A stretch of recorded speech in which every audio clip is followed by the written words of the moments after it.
देखो कुछ महत्वपूर्ण सूत्र एवं परिभाषाएं। तो देखो इसके अंतर्गत अपन कुछ सूत्रों और परिभाषाओं को पढ़ेंगे जिन पे हमें न्यूमेरिकल करने हैं। जैसे अपन देखते हैं एक पहला सूत्र देखते हैं, द्रव्यमान प्रतिशत या भार प्रतिशत। द्रव्यमान प्रतिशत या भार प्रतिशत। देखो द्रव्यमान प्रतिशत या भार प्रतिशत क्या होता है, इसे W/W से प्रदर्शित करते हैं और ये किसके बराबर होता है, W/W को कोई भी अवयव है उस अवयव का भार ले लेंगे और नीचे क्या ले लेंगे, विलयन का भार, यानी कि विलय का द्रव्यमान और बटे विलयन का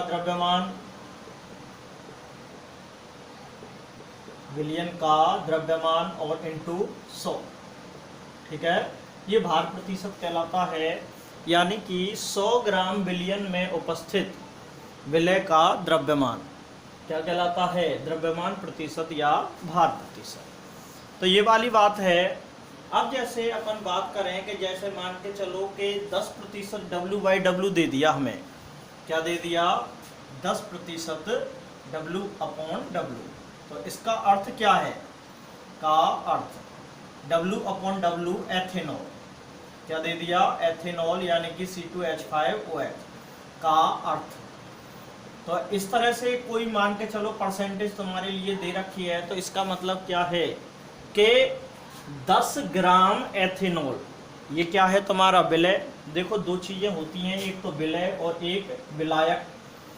जब ये विलयन बनता है तो दो चीज़ें होती हैं, एक तो इसमें विलय डालते हैं और एक हम डालते हैं इसमें विलायक, और तब जाके ये हमारा विलयन बनता है भाई। और ये जो बना है ये क्या बना है, तुम्हारा विलयन। ठीक है, अब विलय कौन होता है, जिसे घोला जाता है, और विलायक क्या होता है, जिसमें घोला जाता है। कहने का मतलब जैसे कि शक्कर को अपन जल में घोल लें, शक्कर को किस में घोल लें, जल में, तो शक्कर को जल में घोल लें तो शक्कर क्या है, विलय। शक्कर क्या है, विलय, और विलायक क्या है, जल। और दोनों को मिला के जो विलयन बना है उसी को ही क्या कहेंगे अपन, विलयन। ठीक है, तो यहाँ पे 10% W/W C2H5OH का अर्थ क्या है कि इसमें 10 ग्राम क्या है तुम्हारा, एथेनॉल, यानी कि 10 ग्राम तुम्हारा एथेनॉल है C2H5OH, और किसमें, 100 ग्राम विलयन में। ठीक है क्या नहीं, 100 ग्राम विलयन में। तो ये अर्थ लगाएंगे। तो विलायक कितना हो जाएगा भैया, तो विलायक कितना हो जाएगा, विलायक क्या हो जाएगा भाई, विलयन में से विलय को घटा दो, विलयन में से विलय को घटा दो, क्योंकि विलय प्लस विलायक क्या होता है, विलयन। तो विलयन हमारा टोटल है 100 और विलय हमारा 10 दे रखा है। तो 100 में से यदि हम 10 को घटा देंगे तो हमारा विलायक कितना आ जाएगा, 90 ग्राम। तो विलायक कितना आ जाता है, 90 ग्राम। तो इस तरह से अगर कोई W/W में परसेंटेज दे रखी है तो उसका अर्थ हम इस टाइप से लगा लेंगे। ठीक है, इसके बाद अपन देखते हैं, देखो एक न्यूमेरिकल देखते हैं कि किसी पदार्थ A के 2 ग्राम को 18 ग्राम जल में घोलकर विलयन बनाया जाता है, तो A का द्रव्यमान प्रतिशत ज्ञात करो। तो यहाँ पे देखो विलयन टोटल कितना है हमारा, विलयन बराबर क्या होता है भाई, विलयन की मात्रा कितनी हो गई हमारी, 2 + 18, ये क्या नहीं, विलय कितना है 2 और विलायक कितना है 18, तो यानी कि कितने ग्राम हो गया, 20 ग्राम। तो यहाँ पे A का द्रव्यमान प्रतिशत ज्ञात कर लेंगे कि नहीं, A का द्रव्यमान प्रतिशत। तो A का द्रव्यमान प्रतिशत ज्ञात करने के लिए ऊपर तो अपन क्या लिखेंगे, A का द्रव्यमान, और नीचे क्या रखेंगे भैया, विलयन का द्रव्यमान। ठीक है कि नहीं, तो विलयन का द्रव्यमान और इंटू क्या रख देंगे, 100। ठीक है, और इंटू 100। तो A का द्रव्यमान कितना हो जाएगा, 2, और विलयन का द्रव्यमान हो जाएगा 20, और इंटू 100। तो 1 0 से 1 0 और ये कैंसिल हो गया, यानी कि 10% आ गया। कितना मान आ गया भैया, इसका 10% मान आ गया। तो इस तरह से हम इस न्यूमेरिकल को भी सॉल्व कर सकते हैं। तो कर लोगे भाई, कोई दिक्कत तो नहीं है। चलिए आगे देखते हैं। अब देखो अगली परिभाषा है मूल अंश। मूल अंश की परिभाषा क्या होती है कि मूल बटे कुल मूल। किसी भी अवयव का यदि हमें मूल अंश या मूल प्रभाज या मूल भिन्न, कई नाम हैं इसके, मूल अंश, मूल प्रभाज, ठीक है कि नहीं, और मूल भिन्न, ठीक है, तो कुछ भी कह सकते हैं अपन। तो अवयव के मूल और बटे विलयन में उपस्थित सभी मूल, ठीक है, तो मूल बटे कुल मूल, इसके अनुपात को ही अपन क्या कहते हैं, मूल अंश, ठीक है। अब जैसे मान के चलो विलयन में दो अवयव हैं ए और बी, ठीक है, ए व बी, तो मैं जैसे ए का मूल अंश ज्ञात करूं, ए का मूल अंश, तो ए का मूल अंश ज्ञात करने के लिए मूल अंश को प्रदर्शित करते हैं एक्स से। तो एक्स ए यानी कि ऊपर तो किसका मूल आएगा, एक के मूल, ठीक है, और नीचे क्या आ जाएंगे तुम्हारे, ए के मूल, और बटे वो प्लस में बी के मूल, ठीक है।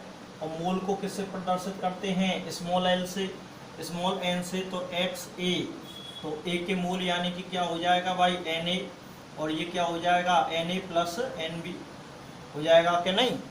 तो इसी तरह से अगर हमें बी का मूल अंश ज्ञात करना है, तो बी का मूल अंश, तो बी का मूल अंश ज्ञात करने के लिए अपन यानी कि एक्स भी हो जाएगा, तो ऊपर तो आ जाएंगे भाई बी के मूल, ठीक है, और बटे नीचे क्या आएंगे तुम्हारे, ए के मूल, और बटे प्लस में बी के मूल।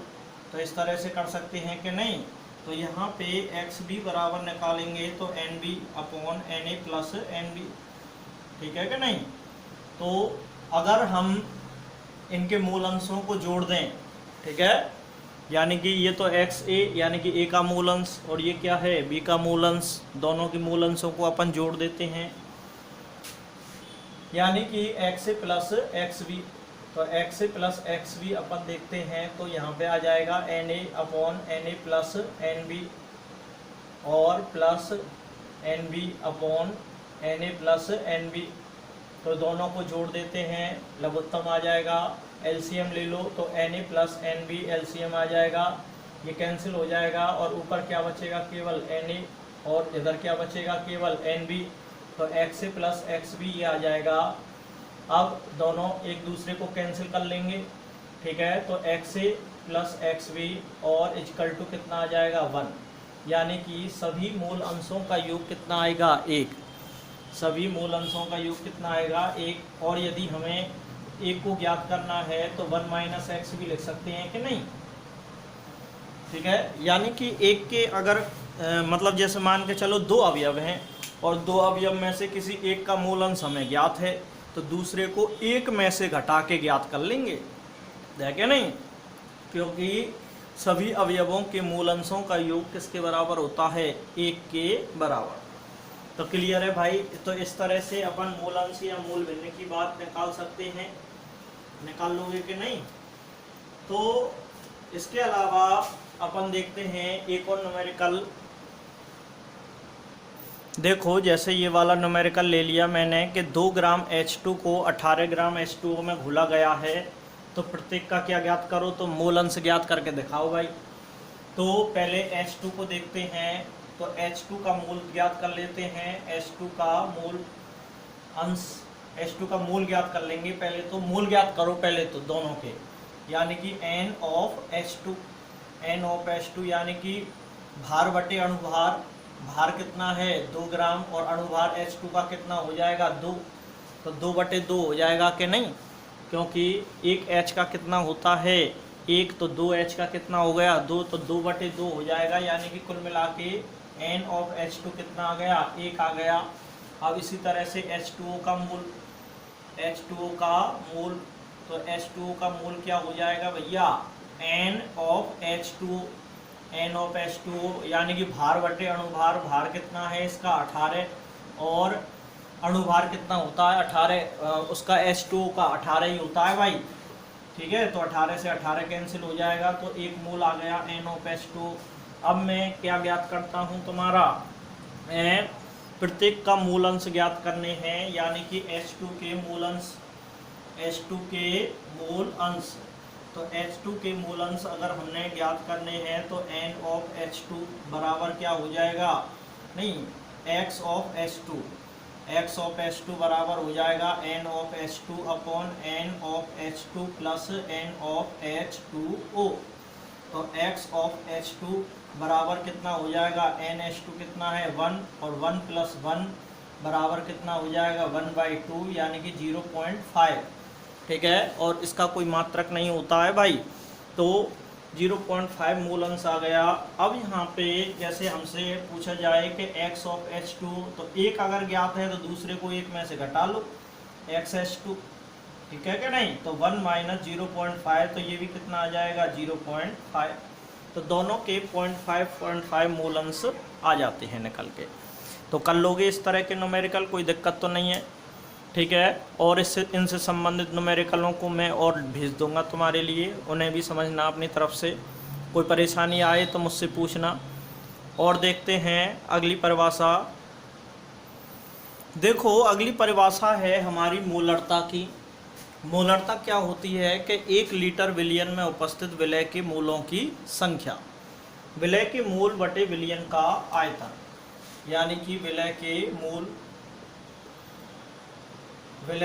मूल और बटे विलयन का आयतन, विलयन का आयतन, और ये आयतन किस में लेना है, लीटर में, ठीक है। तो ये क्या होता है मोलरता का सूत्र, ठीक है। और विलय के मूल बराबर कितना होता है, भार बटे अणुभार, ये तो जानते ही हो तुम, ठीक है।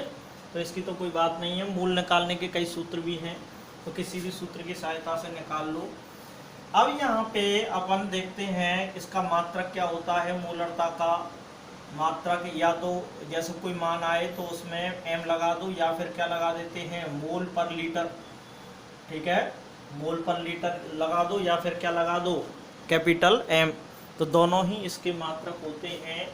तो मान के चलो कि कोई हमारे लिए 1m NaOH दे रखा है, 1m NaOH, ठीक है। ये शब्द दे दिया कहीं पे हमारे लिए कि 1m NaOH का अर्थ क्या है।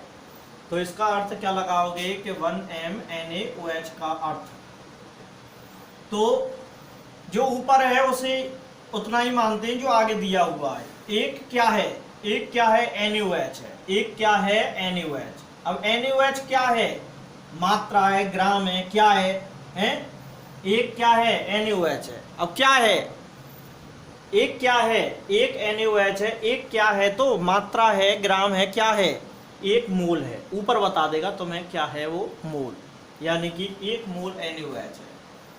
क्या दे रखा है, 1 मोल NaOH है।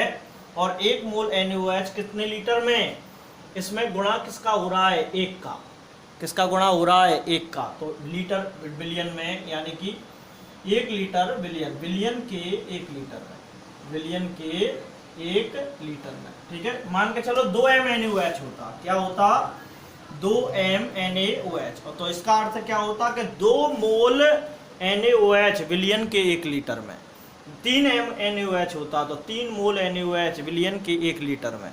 इनके अर्थ ऐसे निकाले जाते हैं, ठीक है। तो आइए इस पे भी एक न्यूमेरिकल कर लेते हैं। एक देखो NaOH के ऐसे विलयन की मोलरता ज्ञात करो जिसमें 4 ग्राम NaOH को पर्याप्त जल में घोलकर 250 ml विलयन बनाया गया है। तो अब ऐसे न्यूमेरिकल को अपन कैसे करेंगे, तो यहाँ पे NaOH का भार कितना दे रखा है, NaOH का भार, NaOH का भार दे रखा है तुम्हारा 4 ग्राम। और NaOH का अणुभार कितना होता है, NaOH का अणुभार तो इसमें कैलकुलेट करेंगे। एक तो क्या है सोडियम है, और प्लस 1 क्या है ऑक्सीजन, और प्लस 1 क्या है हाइड्रोजन। तो 1 Na यानी कि 23, और प्लस 1 क्या है ऑक्सीजन यानी कि 16, और 1 यानी कि 1, तो यानी कि 23 प्लस 16 और प्लस में 1 यानी कि कितना हो गया 40। तो 40 आ गया। अब यहाँ पे NaOH के मूल ज्ञात कर लेंगे, NaOH के मूल। तो NaOH के मूल ज्ञात करने के लिए यानी कि NaOH की मात्रा और बटे NaOH का अणुभार, तो NaOH का अणुभार हो जाएगा भाई। तो यहाँ पे देखो NaOH की मात्रा कितनी है 4 ग्राम और अणुभार कितना है 40 यानी कि 1/10। तो कितना आ गया 0.1 मोल। कितना आ गया 0.1 मोल। अब हम यहाँ से मोलरता ज्ञात कर सकते हैं। विलयन का आयतन कितना दे रखा है, विलयन का आयतन, विलयन का आयतन भी जरूरत पड़ती है मोलरता में।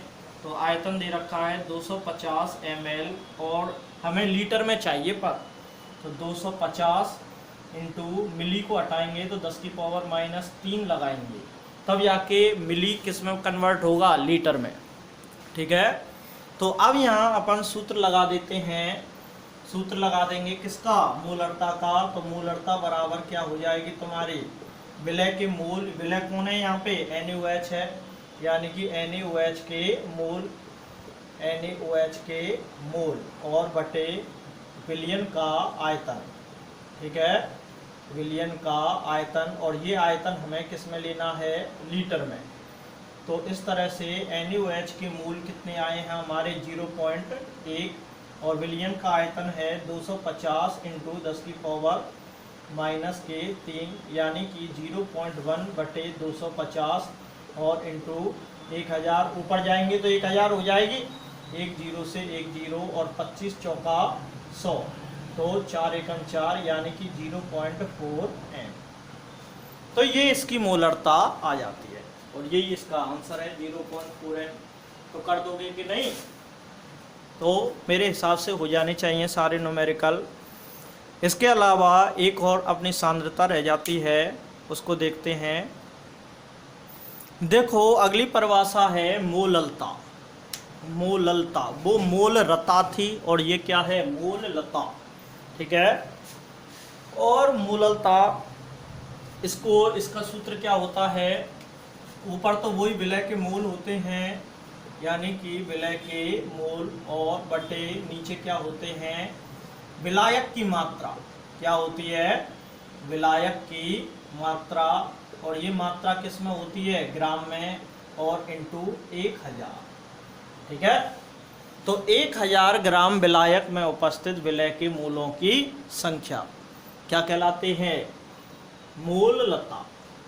ओके, तो 1000 ग्राम विलायक में उपस्थित विलय के मूलों की संख्या को अपन क्या कहेंगे, मोललता कहते हैं। तो ये इसका सूत्र और ये इसकी परिभाषा है। तो जैसे हमारे लिए मोलल शब्द दे दे, क्या दे दे, मोलल शब्द दे दे, जैसे कि हमसे यूँ कहा जाए कि 0.2 स्मॉल m, जैसे इसका मात्रा, ये तो डिब्बे में बंद कर लेना भाई, सूत्रों को तो डिब्बे में बंद कर लिया करना। और इसका मात्रक क्या होता है, मात्रक होता है या तो स्मॉल m या मोल पर केजी। क्या, मोल पर केजी। भाई ये 1000 ऊपर लग रहा है, इस वजह से इसको क्या लिखेंगे अपन, केजी लिखेंगे। ठीक है, ग्राम नहीं लिखेंगे। कहीं तुम ये लिख दो कि मोल पर ग्राम, नहीं नहीं, मोल पर केजी। तो जैसे हमारे लिए दे दिया कि 0.2 m H2SO4, 0.2 m H2SO4 का मतलब क्या है, का अर्थ हमारे लिए 0.2 m H2SO4 का अर्थ क्या है, 0.2 H2SO4 है। 0.2 क्या है, H2SO4 पर ये 0.2 है, क्या है क्या है, ग्राम है, किलोग्राम है, क्या है, ऊपर बता देगा तुम्हें, क्या है, मोल। 0.2 मोल क्या है, H2SO4, 0.2 मोल H2SO4 है, किसमें, विलायक के, किसमें, 1000 ग्राम में, किसमें, विलायक के 1000 ग्राम में। भाई पहले तो विलियन था, इस वजह से हमने विलियन, और गुणा किसका था, 1 का, विलियन था नीचे और ऊपर क्या था, 1 का, तो इस वजह से विलियन का 1 लीटर लिया था। तो यहाँ पे नीचे क्या दे रखा है, विलायक, और क्या दे रखा है, 1000, तो विलायक का 1000 ग्राम, तो विलायक के 1000 ग्राम में। ठीक है कि नहीं, तो विलायक के 1000 ग्राम में, तो ये वाला अर्थ लगाएंगे अपन। ठीक है, तो इस तरह से अपन कर सकते हैं, कोई दिक्कत नहीं है। अब यहाँ से अपन इस सूत्र को लिख लेना तरीके से, और अगर ये वाली लाइन लिख रखी हो 0.2 m H2SO4 का, तो इस वाली लाइन को लिख लेना। अगर नहीं लिख रही हो तो लिख लेना, और लिख रही हो तो कोई दिक्कत ही नहीं है। ठीक है, चलिए यहाँ पे ये मोललता कंप्लीट हो जाती है। अब इस पे आधारित एक न्यूमेरिकल और करते हैं। देखो एक न्यूमेरिकल लिखा है मैंने कि 98 ग्राम H2SO4 को 250 मिलीग्राम जल में घोलकर विलयन बना गया है, तो विलयन की मोललता ज्ञात करो। तो देखो इसमें विलय कौन है, H2SO4, यानी कि H2SO4 की मात्रा, H2SO4 की मात्रा कितनी दे रखी है भाई, यानी कि 98 ग्राम। और हमें मोल ज्ञात करने के लिए इसका अणुभार भी चाहिएगा, यानी कि H2SO4 का अणुभार। तो H2SO4 का अणुभार यदि कैलकुलेट करेंगे तो इसमें दो तो क्या हैं, H हैं, और प्लस एक सल्फर है, और प्लस 4 क्या हैं, ऑक्सीजन, यानी कि 2H यानी कि 1 और प्लस 1 सल्फर, सल्फर का कितना 32, और प्लस 4 ऑक्सीजन यानी कि 16। तो 2 + 32 और प्लस 16 चौक 64, और इनको टोटल करेंगे तो ये आ जाता है 98 आ जाएगा। तो 98 आ जाएगा। तो यहाँ से H2SO4 के मोल कैलकुलेट कर लेंगे। तो H2SO4 के मोल, तो H2SO4 के मोल बराबर आ जाएगा H2SO4 की मात्रा, H2SO4 का भार, और बटे H2SO4 का अणुभार। तो H2SO4 का अणुभार, तो H2SO4 का भार कितना है भाई 98, और अणुभार भी कितना आया 98, कैंसिल हो गए तो कितना आ गया 1 मोल। ठीक है, अब विलायक के रूप में क्या ले रखा है हमने, जल। विलायक के रूप में क्या ले रखा है, जल, और जल की मात्रा दे रखी है हमारे लिए 250 मिलीग्राम। ठीक है, यानी कि विलायक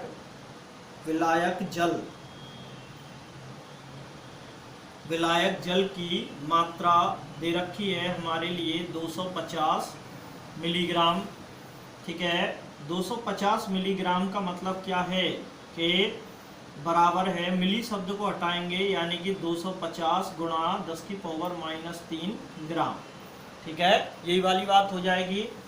तो अब यहाँ पे विलायक की मात्रा भी पता पड़ गई हमें, और विलय के मोल भी पता चल गए। तो यहाँ से मोललता ज्ञात कर लेंगे। मोललता यानी कि स्मॉल m बराबर विलायक, विलय के रूप में कौन है, H2SO4 के मोल, H2SO4 के मोल बटे विलायक की मात्रा, विलायक की मात्रा, और ये मात्रा किस में लेनी है हमें, ग्राम में, और इनटू 1000। ठीक है, तो H2SO4 के मोल कितने हैं 1, और विलायक की मात्रा कितनी है 250, और गुणा 10⁻³ और ये कितनी है 1000। तो 0 से 0 कैंसिल, और 25 चौका 100, तो 4/10⁻³ और ये ऊपर चला जाएगा 4 × 10⁻³ और स्मॉल m, ये आंसर आ जाएगा इसका। ठीक है, तो 4 × 10⁻³ मोललता, मोलल इसका मात्रक होता है। तो इस तरह से इसका आंसर हम ज्ञात कर लेंगे। देखो तुम्हारी बुक का ही एक और क्वेश्चन देखते हैं अपन। देखो 3m NaCl 3 molar, capital M का मतलब क्या है मोलर, यानी कि मोलरता दे रखी है। 3 मोलर NaCl विलयन का घनत्व 1.25 ग्राम प्रति ml है, तो इस विलयन की मोललता ज्ञात करो।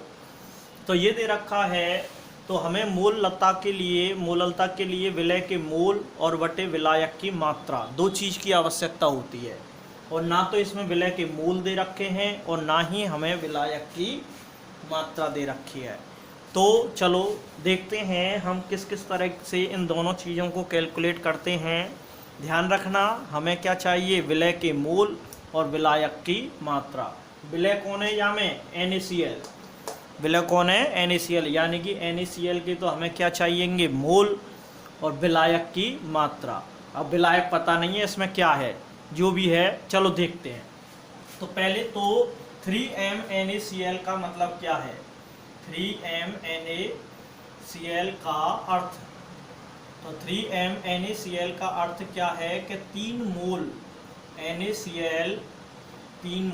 NaCl कितने लीटर में, विलयन के 1 लीटर में उपस्थित हैं। विलयन के 1 लीटर में उपस्थित हैं। ठीक है क्या नहीं? तो ये वाली बात आ जाएगी।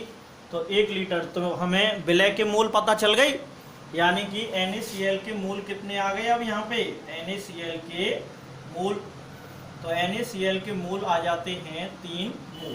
ठीक है, तो चलो मूल की पता चल गई, विलय के मूल। अब हमें विलायक की मात्रा और चाहिए। क्या चाहिए?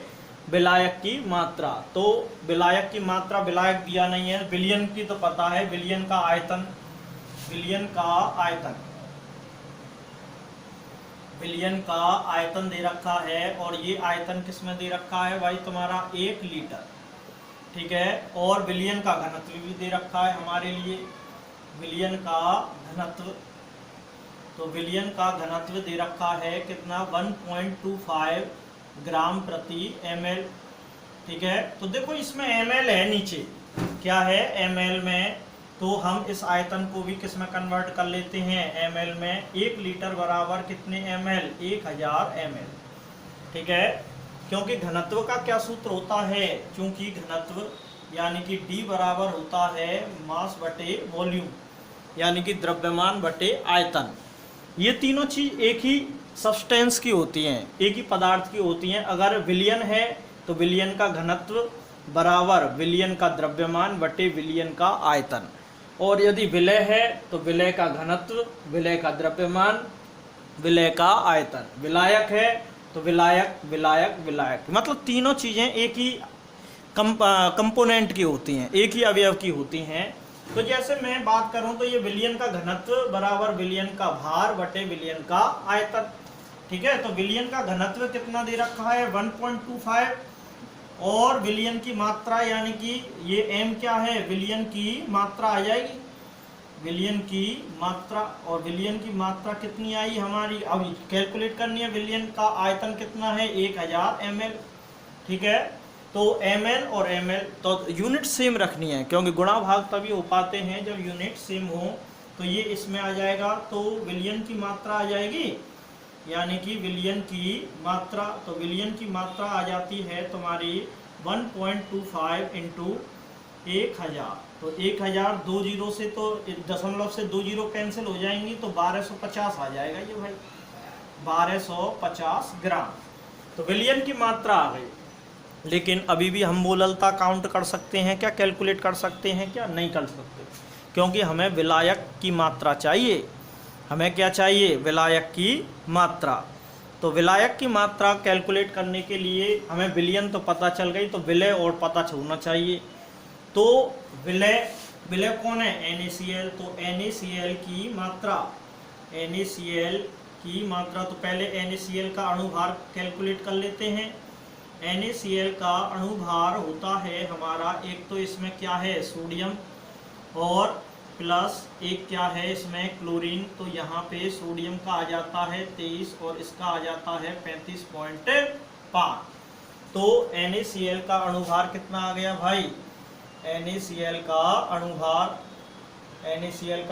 कितना आ गया, 58.5। ठीक है कि नहीं, तो कितना आ गया, NaCl का अणुभार आ जाता है 58.5 ग्राम। अब यहाँ पे NaCl का भार ज्ञात कर लेंगे, NaCl का भार, क्योंकि मूल दे रखे हैं ना हमारे लिए, मूल से अपन भार ज्ञात कर लेंगे। NaCl की मात्रा या NaCl का भार, यानी कि NaCl की मात्रा बराबर क्या हो जाएगा, NaCl के मूल, और मूल में किसका गुणा कर देते हैं, अणुभार का, NaCl के मूल गुणा NaCl का अणुभार। ठीक है क्या नहीं, तो NaCl का अणुभार, NaCl के मूल कितने हैं हमारे 3, और अणुभार कितना है 58.5। तो 5 तिया 15, यहाँ से लगी 1, और 8 तिया 24, 24 और 1 25, यहाँ से लगी 2, और 5 तिया 15 और 2 17। तो 175.5 ग्राम आ गई है क्या, NaCl की मात्रा। तो हमारे पास विलयन की मात्रा भी आ गई और हमें विलय की मात्रा भी आ गई। तो विलायक की मात्रा कैलकुलेट कर सकते हैं। तो विलायक की मात्रा कितनी हो जाएगी, तो विलायक की मात्रा, तो विलायक की मात्रा आ गई भाई तुम्हारी विलयन की मात्रा। ठीक है, विलयन की मात्रा और माइनस विलय की मात्रा। बिलियन की मात्रा कितनी है, बिलियन की मात्रा कितनी है तुम्हारी 1250, और माइनस और विलय की मात्रा कितनी आई है 175.5। तो इसको घटा लोगे, घटाना बड़ा ही आसान है तो कर सकते हो भाई। तो ये आ जाता है तुम्हारा 1074.5। तो कितना आ गया 1074.5, ठीक है, ग्राम, बिलियन आ गया। ठीक है, तो अब हमें विलायक की मात्रा भी आ गई। तो अब अपन डायरेक्ट सूत्र रख सकते हैं कि मूललता, यानी कि मूललता बराबर क्या हो जाएगी, मूललता बराबर NaCl के मूल बटे विलायक की मात्रा और इंटू 1000। ठीक है, तो इसको सॉल्व करेंगे। NaCl के मूल कितने हैं 3 मूल, और विलायक की मात्रा कितनी आई है 1074.5 और इंटू 1000। तो इन सारी कैलकुलेशनों को अपन सॉल्व करेंगे और सॉल्व करने पर ये हमारा आ जाता है 2.79। कितना आ जाता है 2.79 स्मॉल m। ठीक है, तो कैलकुलेट कर लेना, गुणा भाग तो तुम्हें ही करने पड़ेंगे भाई। तो इस तरह से 2.79 यहाँ पे लिख देता हूँ, दिखाई नहीं दे रहा है, तो 2.79 स्मॉल m। तो 2.79 स्मॉल m इसका आंसर आएगा। तो कर सकते हैं भाई। ठीक है, तो इस तरह से अपन कर लेंगे। ओके, तो देखो ये चैप्टर यहीं पे क्लोज हो जाता है, और ये इस चैप्टर की लास्ट वीडियो थी। ये चैप्टर यहाँ पे कंप्लीट हुआ, और इस चैप्टर से संबंधित कोई भी परेशानी हो तो वो मुझसे पूछ सकता है। और यहाँ तक अपना होमवर्क पूरा कर लेना भाई, और न्यूमेरिकल जो मैंने कराए हैं वो ठीक हैं, और यदि फिर भी तुम करना चाहो तो घर पे कर लेना, और किताब तुम ले ही आए होंगे। ठीक है, और एक रेफरेंस बुक और ख़रीद लेना उसके साथ, संजीव की या एक्सीलेंट की या एसपी कुछ भी ख़रीदना चाहो तो। और जैसे अगर नहीं पल्ले पड़ रही है कुछ भी, ठीक है कि नहीं, जैसे न्यूमेरिकल हमने पीछे के क्वेश्चन, वैसे तो पीछे के क्वेश्चन आते नहीं हैं, ठीक है, पेपरों में, वैसे तो जो मैं करा रहा हूँ उन्हीं में से ही आ जाता है।